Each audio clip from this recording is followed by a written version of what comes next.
Hello guys, for today's video, magpuprune tayo ng ating mga tanim.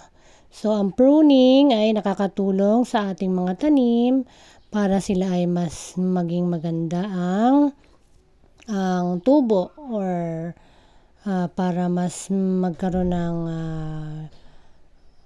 panibagong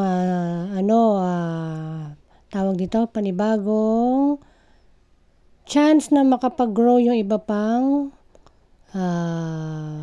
plants. So yan, yung ating dragon fruit, masyado na silang malago. So kailangan na natin silang i-prune. Yan, at yung ating mga pinagprunan, ayan, ilalagay natin sa isang sulok para sila ay maging pataba. So mabubulok yan. So hindi sila mawawala ng silbi, kundi sila ay magiging pataba sa ating lupa.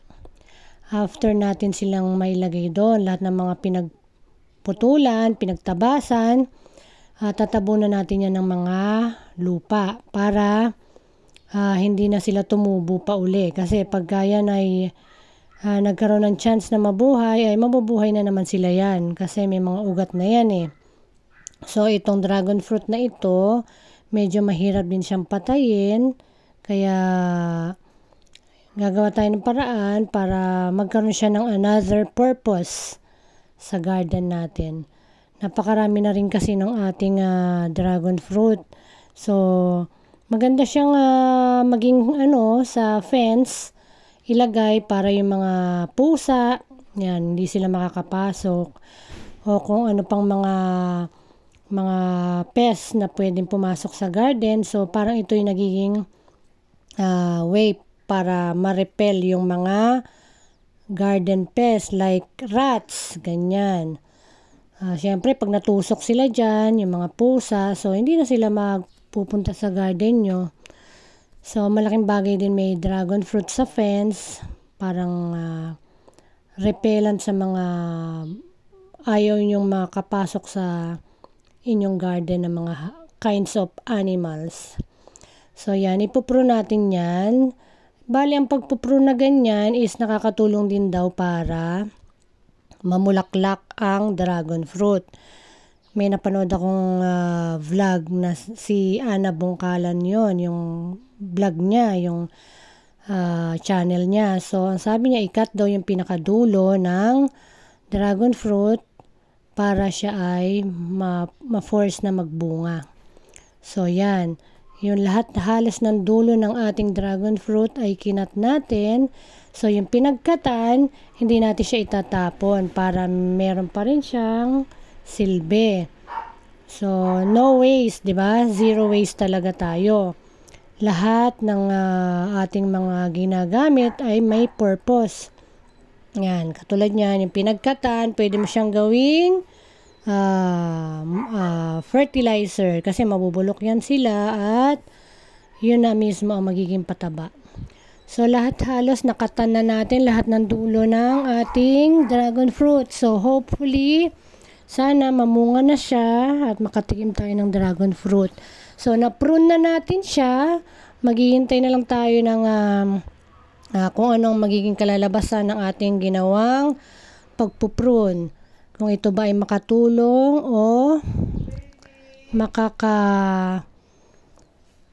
makakatulong sa plants na mas lalo pang mag-grow. So we'll see kung anong kalalabasan. Okay? So yan, pati yung iba pang plants ipuprune na rin natin. Total, andito na rin tayo. So para, 'di ba, para yan, ikat-kat lang natin yan ng ganyan para mas magkasya sila dun sa sulok na yon. Excuse me. So pati yan, yung turmeric natin na medyo hindi maganda yung leaves, ikat na rin natin, lagay na rin natin dun para mag-a-add na rin siya ng nutrients sa soil. So ito pa, meron pa tayong nakita dito na ikakat. So ikat natin yan, lagay natin dun sa ating mga tinambak dun na pinagkatan. So, that way, medyo na-clear natin yung ating daanan, hindi tayo natutusok sa ating tanim. Mas makakatulong pa sa ating pananim yung ating ginawa. So, itong ating ivy gourd, pinron ko rin yan, pati itong ating puno na ito. Yan, para medyo magkaroon ng airflow. So, lahat ng pinagkatan, ayan, nilagay natin sa hallway na dating sementado. Ngayon, ano na siya, full of compost na siya.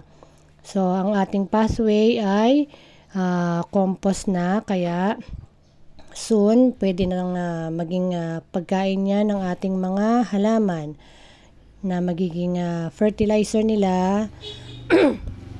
So, ito pa yung mas naunang pinagkatan ng ating garden dun sa labas naman yan, galing sa labas.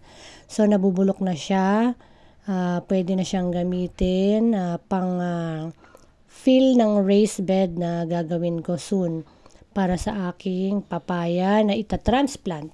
So, pwede natin gamitin yan para ma-fill natin yung raised bed na pagtataniman natin ng ating papaya. Okay? Kasi ililipat din natin isang papaya doon sa pinaglipatan natin ng isa pang papaya. So, pagsasamahin natin sila doon. So, ayan yung mga compost pa. Diba? Napakadaming use ng ating mga pinagkatan, ng ating pinagpruning. So, wag na wag itapon dahil may gamit pa.